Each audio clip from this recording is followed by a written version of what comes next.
दोस्तों, मेरा नाम है विजय कुमार। आप देख रहे हैं कॉमिक्स पिटारा चैनल को। तो चलिए दोस्तों, राज कॉमिक्स की इस शानदार स्टोरी को शुरू करते हैं जिसका नाम है राज प्रतिज्ञा। तो आप देख सकते हैं इसका कवर पृष्ठ जो कि कुछ इस तरह का है। तो चलिए इसकी शानदार स्टोरी को शुरू करते हैं। जैसलमेर के पराक्रमी राजा विक्रम सिंह की रानी लक्ष्मी अपने श्रृंगार कक्ष में श्रृंगार कर रही थी। अभी वो अपने मांग में सिंदूर भरने जा ही रही थी कि तभी एक दासी ने प्रवेश किया। महारानी, महाराज शिकार से लौट आए हैं। महाराज ने 9 फुट लंबे शेर का शिकार किया है। किंतु किंतु क्या चंद्रवती? महाराज शेर का शिकार करते हुए घायल हो गए हैं। महाराज उस शेर से निहत्थे भिड़ गए थे। ओह, हमें तुरंत महाराज के पास ले चलो। तुरंत ही रानी कक्ष से निकलकर महाराज के पास पहुंची। महाराज, शेर ने आपको घायल कर दिया है। ओह, कहीं घाव गहरे तो नहीं लगे हैं? मैंने आपको कितनी बार शिकार के लिए मना किया है, लेकिन आप तो मानते ही नहीं हैं। नहीं महारानी, तुम चिंता मत करो, मामूली खरोचे हैं जो शीघ्र ठीक हो जाएंगी। लेकिन महाराज, आपको भयंकर शेर से निहत्थे लड़ने की क्या आवश्यकता थी? महारानी, राजपुत्र सत महारानी, राजपूत शत्रु के सामने सिर नहीं झुका सकते, सिर कटा अवश्य सकते हैं, और वो शेर भी हमारा शत्रु ही था। घनी झाड़ियों के पीछे से शेर ने अचानक ही हम पर हमला कर दिया। दहाड़! अचानक हुए हमले से हम अपना संतुलन खो बैठे और तलवार हाथ से छूटकर दूर जा गिरी। दहाड़! ओह, मेरी तलवार! अभी हम संभल पाते कि शेर ने फिर छलांग लगा दी और हम उससे निहत्थे ही भिड़ गए। सैनिक आगे बढ़े, लेकिन दहाड़! नहीं, कोई शेर को नहीं मारेगा। ये जंगल का राजा है, तो हम जैसलमेर के महाराजा। फिर हम इस राजा से हार कैसे मान लें? और फिर हम अकेले ही शेर से उलझ गए। दहाड़! कुछ देर की मुठभेड़ के बाद हमने जंगल के राजा का अंत कर दिया। महाराज ने निहत्थे ही शेर को मार डाला। महाराज की जय हो। महारानी, हमने इतने बड़े शेर का शिकार किया है, इस बात से तो तुम्हें खुश होना चाहिए। मैं बहुत खुश हूँ महाराज। लेकिन रानी आगे कुछ कहती कि तभी एक सैनिक ने तीव्रता से उस कक्ष में प्रवेश किया। महाराज की जय हो। महाराज, रणथंभौर के राजा जयमल सिंह ने अधीनता स्वीकार करने से इनकार कर दिया है और वो युद्ध करने के लिए तैयार है। नहीं, उसे हमारी अधीनता तो स्वीकार करनी ही पड़ेगी, नहीं तो हम उसे नेस्तानाबूद कर देंगे। सैनिक, तुम तुरंत जाकर सेनापति को हमारा आदेश दो कि रणथंभौर पर आक्रमण के लिए हमसे विशेष कक्ष में आकर मिले। जो आज्ञा महाराज। मंत्री जी, आप सभी सामंतों को लेकर विशेष कक्ष में आ जाएं। उन सब लोगों को कक्ष से बाहर जाते ही, महाराज, हमारा इतना बड़ा साम्राज्य है, फिर उस छोटे से रणथंभौर की जीत कर हम क्या करेंगे?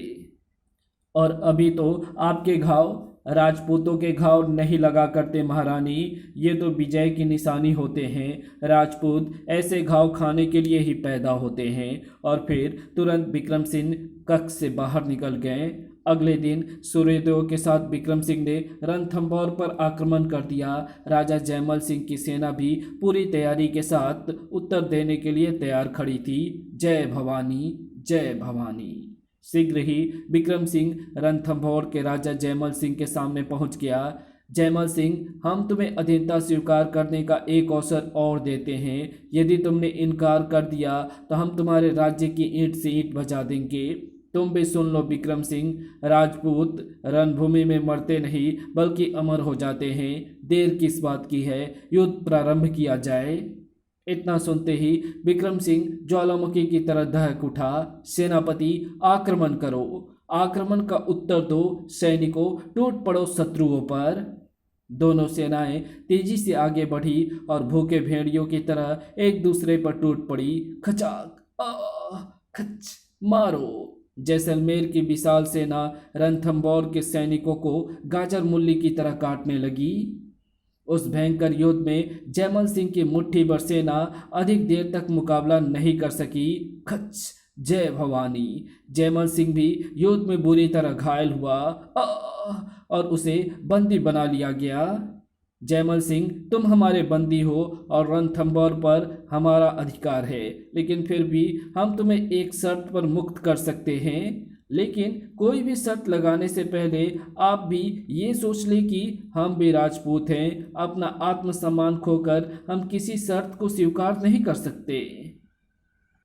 तो सुनो, 5 लाख स्वर्ण मुद्राएं, 5,000 घोड़े और 1,000 ऊंट हर वर्ष देने पर हम तुम्हें मुक्त कर सकते हैं। मुझे स्वीकार है महाराज, तुम हमेशा हमारे अधीन रहोगे। यदि तुमने कभी उक्त धन हमें देने से इनकार किया तो हम तुम्हारा सर्वनाश कर देंगे। सेनापति संग्राम सिंह, जयमल सिंह से यह सब कुछ मिल जाने पर इन्हें मुक्त कर दिया जाए। जो आज्ञा महाराज। और फिर सेनापति को वहीं छोड़कर विक्रम सिंह ने जैसलमेर की ओर प्रस्थान किया। शीघ्र ही जयमल सिंह ने स्वर्ण मुद्राओं और ऊंट घोड़ों का प्रबंध कर दिया। जयमल सिंह, तुम्हें बंधन मुक्त किया जाता है। तुम अपने महल में जा सकते हो, लेकिन प्रतिवर्ष इतना ही धन और ऊंट घोड़े देना ना भूल जाना। नहीं, मैं कभी नहीं भूलूंगा। बंधन मुक्त होकर अपने महल में लौटते ही जयमल सिंह पराजय का बदला लेने के लिए युद्ध की योजना बनाने लगा। सेनापति, इस बार युद्ध में हमारी पराजय हुई और हमें हर वर्ष 5 लाख स्वर्ण मुद्राएं, सहस्त्रों ऊंट और घोड़े देने की शर्त भी स्वीकार करनी पड़ी। लेकिन हम जल्द ही इस पराजय को विजय में बदल देना चाहते हैं। लेकिन महाराज, हम विक्रम सिंह की विशाल सेना का मुकाबला कैसे कर पाएंगे? मैंने इसका उपाय सोच लिया है। हम अरावली की ऊंची पहाड़ियों पर एक विशाल किला बनवाएंगे। मैं समझ गया महाराज। किले के ऊपर से आक्रमण करके हम विक्रम सिंह की सेना को भारी हानि पहुंचा सकते हैं। यही नहीं, हम किले के नीचे से युद्ध भूमि की सीमा तक एक सुरंग बनाएंगे, ताकि युद्ध के समय जब विक्रम सिंह की समस्त सेना हमारे किले के द्वार पर खड़ी होगी तो हमारे सैनिक सुरंग से निकलकर उनकी सेना पर पीछे से हमला कर देंगे। महाराज, इस तरह तो हम अवश्य ही विक्रम सिंह को पराजित कर देंगे। तो ठीक है, आज से ही पहाड़ी पर विशाल किले का निर्माण शुरू कर दिया जाए। और हाँ, सुरंग बनाने की बात हमें गुप्त ही रखनी होगी। कुछ ही वर्षों में अरावली की ऊंची पहाड़ियों पर विशाल किला बनकर तैयार हो गया तो सुरंग की खुदाई भी शुरू कर दी गई। कुछ ही दिनों में आधे से अधिक सुरंग बना ली गई थी। जयमल सिंह का बेटा राजकुमार विजय सिंह भी 20 वर्ष का युवा हो चुका था। एक दिन, बस विजय सिंह, अब हमें इस सुरंग के पूरा होने का इंतजार है। इस सुरंग के पूरा होते ही हम विक्रम सिंह पर आक्रमण कर अपना बदला लेंगे। पिताजी, मैं भी कसम खाता हूँ कि विक्रम सिंह से आपके अपमान का बदला अवश्य लूँगा। सुरंग से निकलकर महल की ओर लौटते हुए जयमल सिंह ने कहा, बेटे, बहुत वर्षों से मेरे हृदय में अपमान की जो आग सुलग रही है वो अब बुझ सकेगी और हम उनके बंधन से मुक्त होकर आज़ादी की सांस ले सकेंगे। उधर विक्रम सिंह के राज दरबार में एक दिन सेनापति संग्राम सिंह राजकुमारी जयश्री के साथ लेकर उपस्थित हुआ। महाराज, राजकुमारी की शस्त्र शिक्षा पूरी हो चुकी है। आप चाहें तो शस्त्र चलाने की परीक्षा ले सकते हैं। अवश्य संग्राम सिंह, परीक्षा की तैयारी की जाए। अगले दिन परीक्षा के लिए विशाल मैदान में भारी भीड़ एकत्र हो चुकी थी। निश्चित समय पर परीक्षा प्रारंभ हुई। राजकुमारी को अनेक सैनिकों के साथ भाला युद्ध करना था। खनाक खनाक खनाक खच। कुछ देर बाद सैनिकों को पराजित कर राजकुमारी विक्रम सिंह के सामने खड़ी थी। शाबाश राजकुमारी, तुम भाला युद्ध में सफल रही। अब जरा अपनी तलवार के जौहर भी दिखाओ। और फिर शीघ्र ही घोड़े पर सवार राजकुमारी सैनिकों से युद्ध कर रही थी। उसे सैनिकों को अपने रास्ते से हटाकर जमीन में गड़ी एक तलवार पर अधिकार करना था। खनाक खन। सैनिकों को धराशायी करके राजकुमारी आगे बढ़ी थी कि दो सैनिकों ने उसे रोकने की भरपूर कोशिश की, लेकिन वो शेरनी की तरह उन पर झपट पड़ी। पलक झपकते ही उन्हें रास्ते से हटाकर वो आगे बढ़ी और तेजी से घोड़ा दौड़ाते हुए उसने जमीन में गड़ी तलवार से उछाला। खनाक। दूसरे ही पल राजकुमारी ने उस उछली तलवार पर अधिकार कर लिया।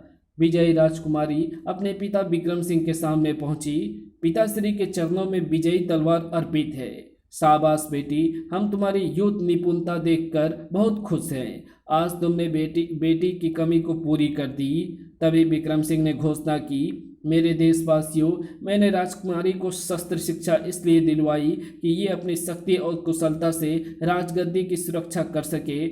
मेरे बाद राजकुमारी जयश्री ही मेरा उत्तराधिकारी होगी। राजकुमारी की जय हो। लोगों की जय घोष से सारा वातावरण गूंज उठा। राजा विक्रम सिंह की उक्त घोषणा को अभी कुछ ही दिन बीते थे कि एक दिन मंत्री ने दरबार में उनसे कहा, महाराज, सामंत शक्ति सिंह रणथंभौर के राजा जयमल सिंह से स्वर्ण मुद्राएं और ऊंट घोड़े ले आए हैं, लेकिन साथ ही गुप्तचर ये खबर भी लाए हैं कि वो युद्ध की तैयारी कर रहे हैं। गुप्तचर दरबार में उपस्थित है महाराज। ओह, गुप्तचर को शीघ्र बुलाया जाए, हम उससे सारी बातें सुनना चाहते हैं।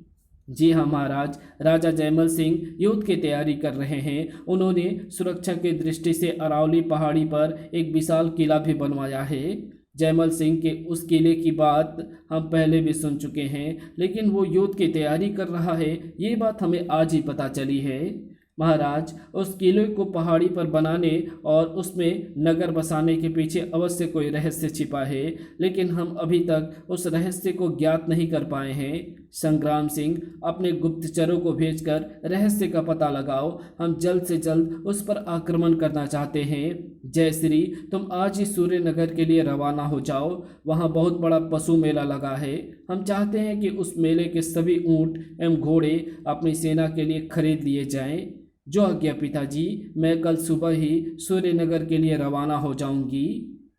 अगले दिन सुबह होते ही राजकुमारी ने सैनिकों के साथ सूर्यनगर की ओर प्रस्थान किया। राजकुमारी तीव्र गति से आगे बढ़ती रही, लेकिन सूर्यनगर पहुंचते पहुंचते दोपहर हो चुकी थी। एक जगह रुककर उसने सैनिकों से कहा, चंद्रभानु, कुछ देर यहाँ विश्राम करने के बाद हम मेले में ऊंट और घोड़े खरीदने जाएंगे।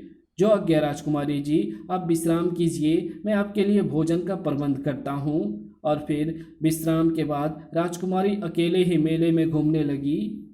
काफ़ी देर इधर उधर घूमने के बाद राजकुमारी पशु मेले की ओर पहुंची और एक आदमी से पूछा, अरे, यहाँ पर गाय, बैल, भेड़, बकरी, गधे आदि दिखाई तो दे रहे हैं, लेकिन ऊंट और घोड़े कहीं दिखाई नहीं दे रहे हैं। अवश्य कोई बात है, मुझे किसी से पूछना चाहिए। बाबा, यहाँ गाय, बैल, भेड़, बकरी तो दिखाई दे रही हैं, लेकिन ऊंट और घोड़े कहीं दिखाई नहीं दे रहे हैं। अब दिखाई भी कैसे देंगे? आप कुछ देर से आई हैं और सारे ऊंट और घोड़े बिक गए। सारे ऊंट और घोड़े बिक गए, ये कैसे संभव हो सकता है? लेकिन इस बार संभव हो गया। एक आदमी पूरे मेले के 2000 घोड़े और 500 ऊंट खरीद कर ले गया। एक आदमी इतने सारे घोड़े और ऊंट खरीद कर कैसे ले जा सकता है? इसका मतलब वो कोई व्यापारी होगा या फिर कोई राजा का आदमी। अच्छा, अब जल्दी से ये बताओ कि वो किधर गया है? मैंने उसे पूर्व दिशा में जाते हुए देखा है। अब तक वो एक कोस दूर जा चुका होगा। अगले ही पल राजकुमारी ने घोड़े को पूर्व दिशा की ओर दौड़ा दिया। मैं उसे ऊंट और घोड़े हरगिज नहीं ले जाने दूंगा। तीव्र गति से घोड़ा दौड़ाते हुए वो जल्दी से जल्दी ऊंट घोड़े के काफिले के पास पहुंच जाना चाहती थी। उधर ऊंट और घोड़े को मेले से खरीद कर ले जाने वाला युवक और को नहीं, राजकुमार विजय सिंह था। विक्रम सिंह को पराजित करने के लिए रणथंभौर की सेना को इन ऊंट और घोड़ों की बहुत आवश्यकता थी। पिताश्री इन्हें देखकर बहुत खुश होंगे। अभी वो कुछ ही दूर आगे चला था कि तभी सनसनाता हुआ एक तीर आकर घोड़े के आगे जमीन में धंसा। विजय सिंह कुछ संभल पाता कि फिर धस सर। तभी कई तीर ऊंट और घोड़े के बीच में आकर लगे और उनमें भगदड़ मच गई। सैनिकों ने इधर उधर भागते ऊंट घोड़े को रोकने की कोशिश की तो रोको रोको, और फिर शीघ्र ही राजकुमारी घोड़ा दौड़ाती विजय सिंह के सामने पहुंची। कौन हो तुम? तुमने मेरे सैनिकों और ऊंट घोड़े को घायल क्यों किया? तुम सारे ऊंट घोड़े नहीं ले जा सकते। ये ऊंट घोड़े तुम्हें मुझे बेचने होंगे, लेकिन मैं किसी भी कीमत पर एक भी ऊंट या घोड़ा बेचने को तैयार नहीं हूँ। ओह, तो मैं युद्ध करके तुमसे छीन लूंगी। शायद तुम नहीं जानते कि मैं जैसलमेर की राजकुमारी जयश्री हूँ। ओह, जैसलमेर की राजकुमारी मेरे सबसे बड़े शत्रु की बेटी। क्या सोच रहे हो? तुरंत उत्तर दो, नहीं तो इस बात का निर्णय युद्ध में ही होगा कि सारे ऊंट एवं घोड़े कौन ले जाएगा, क्योंकि तुम भी नहीं जानते कि मैं रणथंभौर का राजकुमार विजय सिंह हूँ। ओह, विजय सिंह। और फिर अगले ही पल दोनों की तलवारें विद्युत गति से टकरा रही थी। टन। आज तुम मेरे हाथों से बचकर नहीं जाओगे। ये तो समय बताएगा राजकुमारी कि कौन जीवित रहता है। खन खनाक। सचमुच शक्तिशाली है। उन्हें लड़ते हुए काफ़ी देर हो चुकी थी, लेकिन कोई भी अपनी हार मानने को तैयार नहीं था। लेकिन तभी तड़ाक। ओह, मैं चाहूँ तो अभी तुम्हारा सिर धड़ से अलग कर सकता हूँ, लेकिन मैं निहत्थे पर वार नहीं करता। जाओ, इस बार तुम्हें छोड़ देता हूँ। और सुनो, सारे ऊंट घोड़े भी तुम ले जा सकती हो। ये कहते ही विजय सिंह ने रणथंभौर की ओर अपना घोड़ा दौड़ा दिया। राजकुमारी ऊंट घोड़े को लेकर जैसलमेर पहुंच गई थी, लेकिन ऐसा लगता था कि उसका कहीं बहुत कुछ कहीं खो गया है। राजकुमार विजय सिंह, ओह कितना शक्तिशाली और सजीला था। ऐसा ही युवक मेरा पति होना चाहिए। लेकिन विजय तो हमारे शत्रु का बेटा है, फिर उससे मेरा विवाह कैसे संभव होगा? ओह, मुझे क्या हो गया? मैं उसकी सूरत क्यों नहीं भुला पा रही हूँ? कहीं मैं उससे प्यार तो नहीं करने लगी? शायद मुझे उससे सचमुच प्यार हो गया है। अभी राजकुमारी ये सोच ही रही थी कि तभी उसने खिड़की पर किसी को चढ़ते हुए देखा और उसने तेजी से दौड़कर दीवार से तलवार उठा ली। कौन कौन हो तुम? जल्दी बोलो, नहीं तो अभी तुम्हारा सिर। ठहरो राजकुमारी, तलवार ना उठाओ। मैं विजय सिंह हूँ। विजय सिंह? वो बुरी तरह चौंक पड़ी। विजय सिंह, ये जानते हुए कि यहाँ कदम कदम पर तुम्हारी मौत बिछी हुई है, तो मौत के मुंह में कैसे चले आए? सब जानता हूँ राजकुमारी, लेकिन मैं क्या करता? मैं मजबूर हूँ। जब से तुम्हें देखा है मैं तुमसे प्रेम करने लगा हूँ। विजय सिंह, जानते हो तुम क्या कह रहे हो? शत्रुओं से प्यार नहीं, नफरत की जाती है, और मैं तुमसे केवल नफरत कर सकती हूँ। एक बार प्यार करके देखो राजकुमारी, शायद दो राज्यों के बीच जलती हुई नफरत की आग अपने आप शांत हो जाए। विजय सिंह की करुण दृष्टि ने राजकुमारी के हृदय को तेजी से धड़का दिया। विजय सिंह, इससे पहले कि किसी को तुम्हारे यहाँ आने की भनक लग जाए, तुम भाग जाओ यहाँ से, चले जाओ यहाँ से। तुम ठीक कहती हो, मैं चला जाऊंगा, लेकिन पहले एक वादा करो कि कल तुम मुझसे मिलने अवश्य आओगी। राजकुमारी, यदि तुमने इनकार किया तो मैं यहाँ से नहीं जाऊंगा और तुम्हारे सैनिकों के हाथों मौत का शिकार बन जाऊंगा। ओह, मैं क्या करूं, मैं क्या करूं? तुम चले जाओ विजय सिंह, मैं आऊंगी। ओह। राजकुमारी के वादा कर देने पर विजय सिंह खिड़की से उतरकर चला गया। अगले दिन लाख चाहकर भी राजकुमारी अपने को नहीं रोक सकी और विजय सिंह से मिलने निकल पड़ी। अवश्य ही विजय सिंह ने मुझ पर कोई जादू किया है, तभी मैं अपने आप को रोक नहीं पा रही हूँ और उसकी ओर खींची चली जा रही हूँ। शीघ्र ही राजकुमारी विजय सिंह के पास पहुँच गई। मैं जानता था जयश्री कि तुम अवश्य आओगी। विजय सिंह, मैं सिर्फ इतना कहने आई हूँ कि हमारा तुम्हारा मिलना हरगिज संभव नहीं। किसी दिन इस बात की भनक भी महाराज को लग गई तो शत्रुता का ज्वालामुखी फूट पड़ेगा, खून की नदियाँ बह जाएंगी। विजय सिंह ने सहारा देकर राजकुमारी को नीचे उतारा। जानता हूँ जयश्री, और मैं ये भी जानता हूँ कि हम दोनों का प्यार शत्रुता के इस ज्वालामुखी को भी ठंडा कर सकता है। और फिर दोनों चोरी चोरी इस तरह से मिलने लगे। दोनों के बीच प्यार बढ़ता गया और एक दिन विजय सिंह ने जयश्री से कह दिया, जयश्री, इससे पहले कि हमारे पिताश्री एक दूसरे पर आक्रमण कर दें, हमें कुछ करना चाहिए। लेकिन हम कर भी क्या सकते हैं जयश्री? यदि हम दोनों विवाह कर लें तो फिर ये शत्रुता मित्रता में बदल जाएगी। ओह, लेकिन विवाह की बात समय से पहले विस्फोट भी कर सकती है। मुझे डर लगता है विजय, कहीं सब कुछ बर्बाद ना हो जाए। नहीं, ऐसा कुछ नहीं होगा। मैं आज ही अपने पिताजी से तुम्हारे पिताजी के पास विवाह का संदेश भेजने को कहूँगा। ठीक है, यदि पिताजी ने मुझसे कुछ पूछा तो मैं तुरंत अपनी स्वीकृति दे दूंगी। उस दिन दोनों खुशी खुशी अपने अपने राज्यों को लौट गए। अगले दिन अभी विजय सिंह अपने पिता से कह भी ना पाया था कि सेनापति जीत सिंह ने आकर राजा जयमल सिंह से कहा, महाराज, किले से युद्ध भूमि की सीमा तक सुरंग पूरी हो गई है। बस अब हम कभी भी विक्रम सिंह को युद्ध के लिए ललकार सकते हैं। ओह, ये तुमने बहुत अच्छी खबर सुनाई है। विक्रम सिंह को युद्ध में पराजित करके हम अपनी वर्षों पुरानी अपमान की आग को ठंडा कर सकेंगे। युद्ध में सफलता के लिए आवश्यक है कि विक्रम सिंह हम पर आक्रमण करे, ताकि जब उसकी सेना किले के सामने डटी हो तो हमारे सैनिक सुरंग से निकलकर उन पर आक्रमण कर दे। लेकिन इसके लिए हमें ऐसा उपाय सोचना होगा कि जिससे विक्रम सिंह हम पर तुरंत आक्रमण कर दे। महाराज, एक उपाय है। यदि हम इस वर्ष उन्हें शर्त के अनुसार स्वर्ण मुद्राएं और ऊंट घोड़े देने से इनकार कर दें तो विक्रम सिंह अवश्य आक्रमण करेगा। लेकिन जीत सिंह, स्वर्ण मुद्राएं और ऊंट घोड़े देने में तो अभी बहुत समय बाकी है। मैं चाहता हूं कि उससे पहले ही आक्रमण हो जाए। सेनापति को चुप देखकर विजय सिंह ने कहा, पिताश्री, मैं कई दिनों से आपसे एक बात कहना चाह रहा था। कहो वत्स, तुम क्या कहना चाहते हो? पिताजी, लेकिन सेनापति जी। ओ बेटे, तुम संकोच ना करो, हम सेनापति जी से कुछ पर्दा नहीं रखते। पिताश्री, बात यह है कि मैं जैसलमेर की राजकुमारी जयश्री से प्रेम करता हूँ। विजय सिंह, शत्रु की बेटी से प्रेम? ये क्या कर रहे हो विजय? ये सच है पिताश्री, राजकुमारी भी मुझसे प्रेम करती है और हम दोनों ने विवाह करने का निश्चय कर लिया है। लेकिन ये विवाह कैसे संभव होगा? विक्रम सिंह से तो हमारी वर्षों पुरानी शत्रुता है। तभी कुछ सोचकर सेनापति अपने को बोलने से नहीं रोक पाया।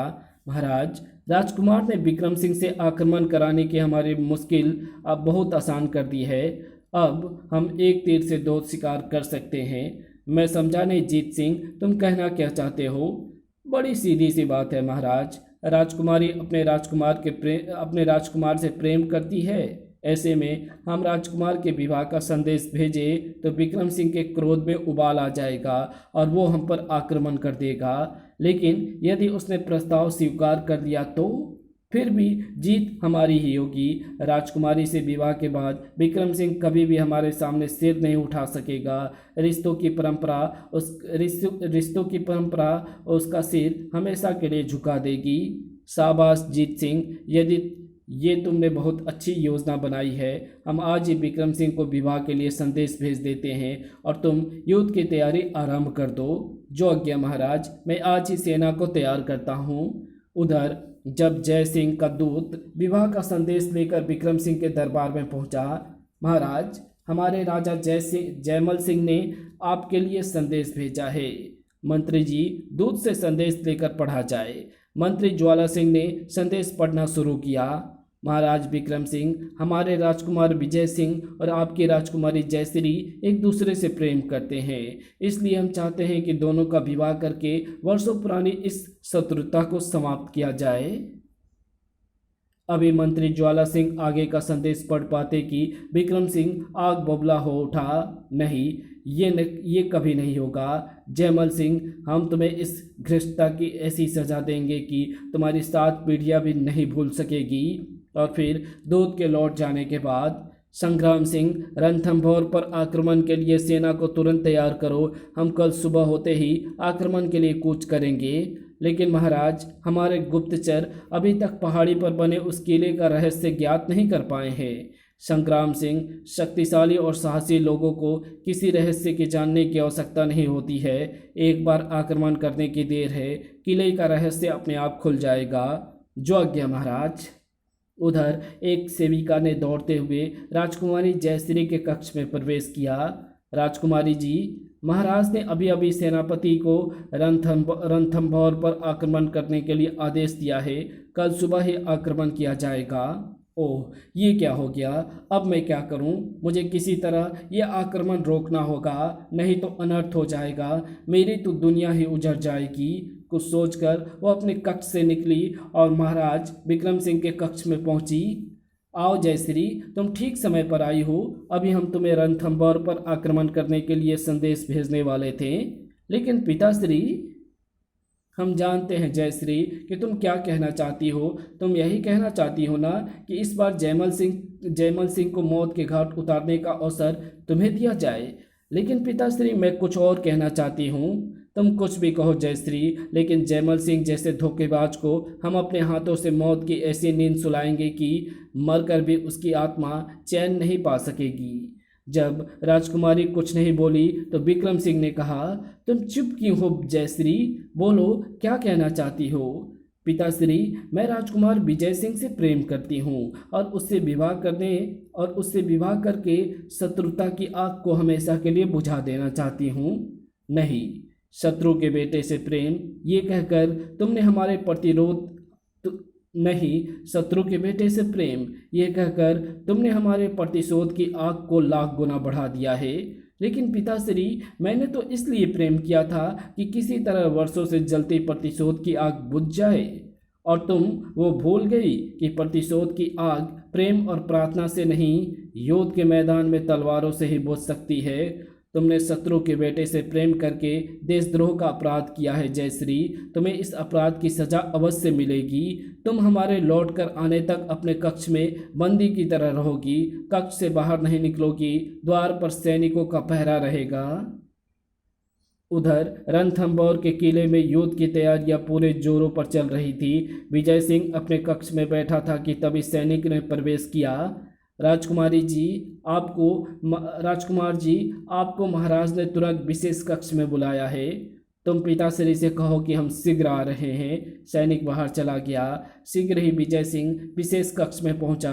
पिताश्री, आपने मुझे कैसे याद किया है? आओ विजय, गुप्तचरों ने हमें संदेश दिया है कि विक्रम सिंह ने हमारा प्रस्ताव ठुकराकर अपने सेनापति को आक्रमण का आदेश दिया है। उसकी सेना कल सुबह वहां से कूच करेगी, इसलिए आक्रमण का उत्तर देने के लिए अपनी सेना को आज रात ही किले की दीवारों पर तैनात करना होगा, और तुम अपने सैनिकों की टुकड़ियां लेकर सुरंग के रास्ते आक्रमण के लिए तैयार रहोगे।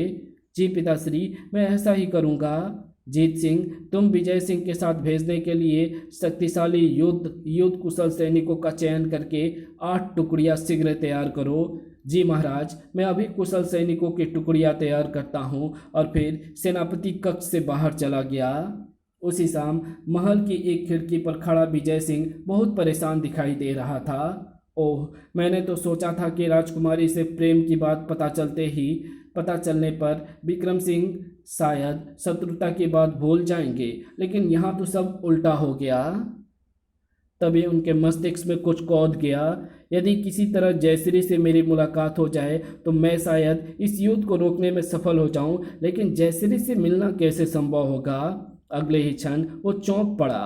अरे याद आया, पिछली बार लौट कर जाते हुए जयश्री ने मुझे एक कबूतर देते हुए कहा था, विजय, ये मेरा बहुत प्यारा कबूतर है। इस कबूतर द्वारा तुम मुझे कोई भी संदेश भेज सकते हो। सच?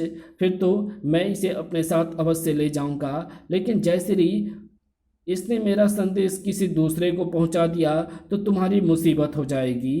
फिर जयश्री ने जाते समय कहा था, नहीं विजय, मेरा पालतू कबूतर किसी दूसरे के पास कभी नहीं जाएगा, ये सीधा मेरे पास ही आएगा। ये सोचते ही विजय सिंह कबूतर के दड़बे के पास पहुंचा, जयश्री को एक पत्र लिखकर कबूतर के गले में बांधा और कबूतर जा मेरे प्यार, जल्दी से जाकर जयश्री को मेरा संदेश पहुंचा दे। कबूतर खुले आकाश में उड़ चला। उधर जैसलमेर के महल में अपने शयन कक्ष में बंद राजकुमारी ने खिड़की पर अपने कबूतर को उतरा देखा तो ओह, मेरा प्यारा कबूतर आ गया। अवश्य ही विजय का कोई संदेश लाया होगा।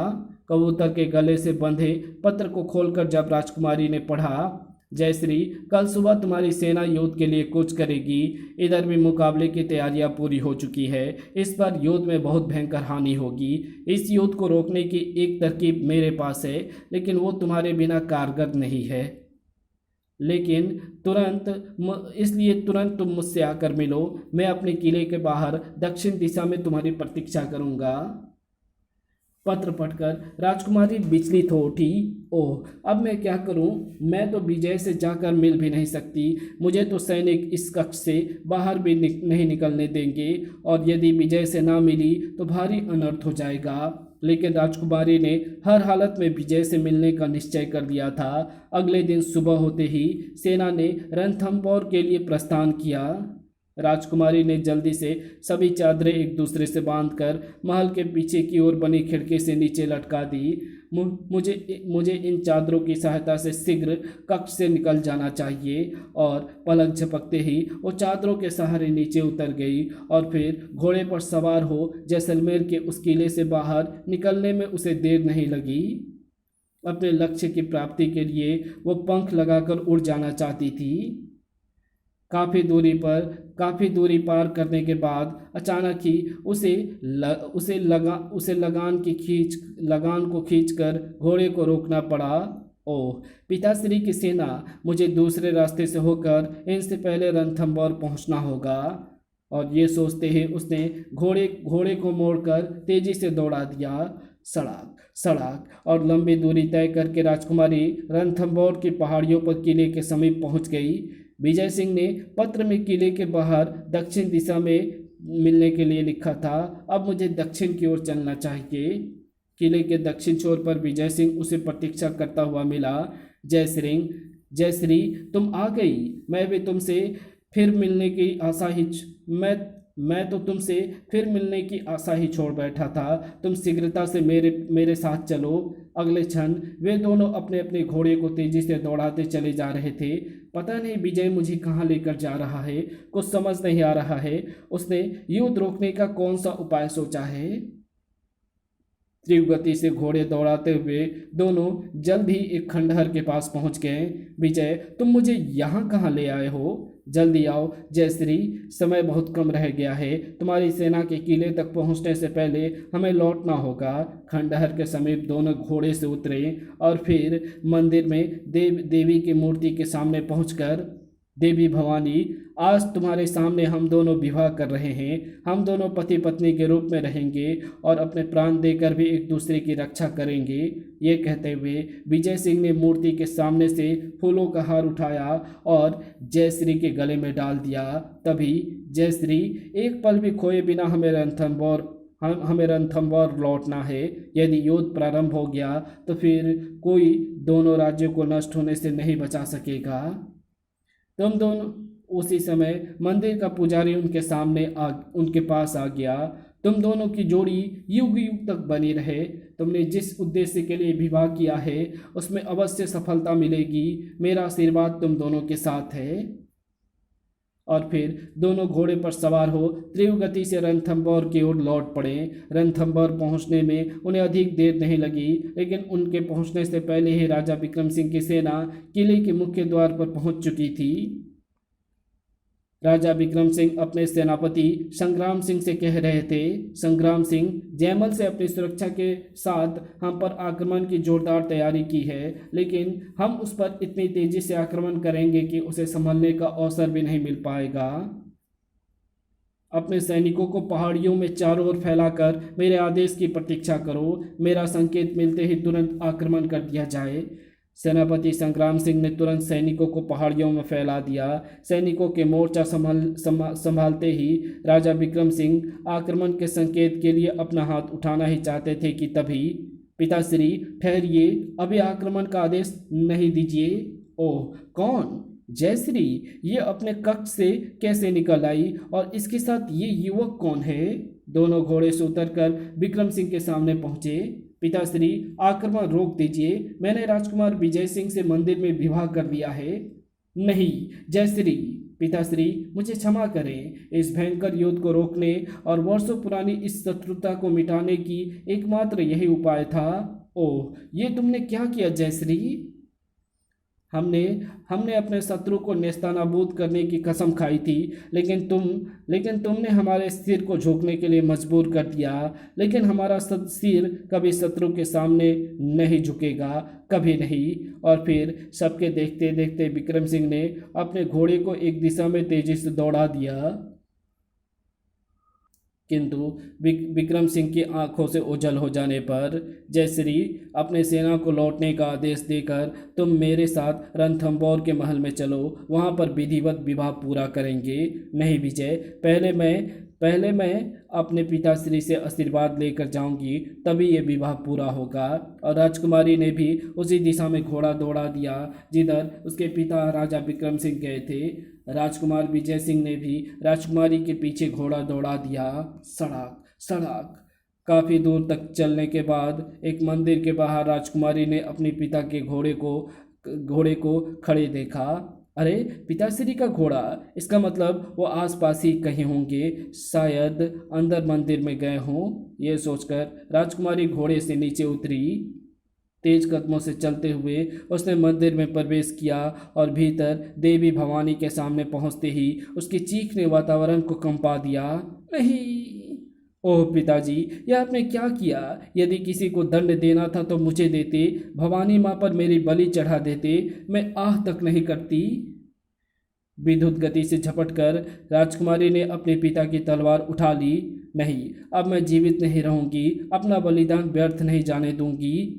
मैं आपका बलिदान व्यर्थ नहीं जाने दूंगी, मैं अपना बलिदान चढ़ा दूंगी। मैं आ रही हूँ पिताजी आपके पास। लेकिन अभी उसकी तलवार लहराकर उसकी गर्दन तक पहुँच पाती कि तभी, नहीं जयश्री, नहीं, मैं तुम्हें यह बलिदान नहीं देने दूंगा। मुझे मत रोको विजय, मुझे मर जाने दो। मैंने अपने पिताश्री के प्राण ले लिए। तभी, नहीं राजकुमारी, तुमने अपने पिता के प्राण नहीं लिए, बल्कि महाराज ने स्वयं अपनी राज प्रतिज्ञा के कारण अपना बलिदान किया है। मैं मंदिर पर बने एक कक्ष से देख रहा था। महाराज घोड़ा दौड़ाते हुए यहाँ आए थे और फिर मंदिर में भवानी की मूर्ति के सामने पहुंचकर महाराज से कहा, माँ भवानी, राजपूतों के सिर केवल तेरे सामने ही झुक सकते हैं। आज मेरा सिर किसी दूसरे के सामने झुक जाए, उससे पहले मैं अपना सिर तेरे चरणों में अर्पित कर दूंगा। ये कहते हुए महाराज ने म्यान से तलवार निकाली और पलक झपकते तलवार हवा में लहराई और फिर अगले पल महाराज विक्रम सिंह का सिर देवी भवानी के चरणों में लौट रहा था। ओह, राजपूत अपनी आन बान के लिए जीते हैं और उसके लिए अपना बलिदान भी कर देते हैं। बेटी, महाराज विक्रम सिंह का ये बलिदान व्यर्थ नहीं जाएगा। इस बलिदान से दो राज्यों के बीच वर्षों से चली आ रही शत्रुता समाप्त होगी। और तभी राजा जयमल सिंह ने सेनापति संग्राम सिंह और दूसरे लोगों के साथ प्रवेश किया। उन्हें वहां का दृश्य देखकर सब कुछ समझते हुए देर नहीं लगी। जयश्री, आज से तुम हमारी पुत्र वधू ही नहीं, हमारी बेटी बनकर रहोगी। महाराज विक्रम सिंह का ये बलिदान राजस्थान के इतिहास में युग युग तक अमर रहेगा। और इसी के साथ ये कहानी यहीं समाप्त होती है। तो आपको ये वीडियो कैसी लगी? वीडियो अच्छी लगी तो इस वीडियो को लाइक शेयर कमेंट ज़रूर कर देना। चैनल पे नए हो तो चैनल को सब्सक्राइब ज़रूर से कर लेना। Thanks for watching my video.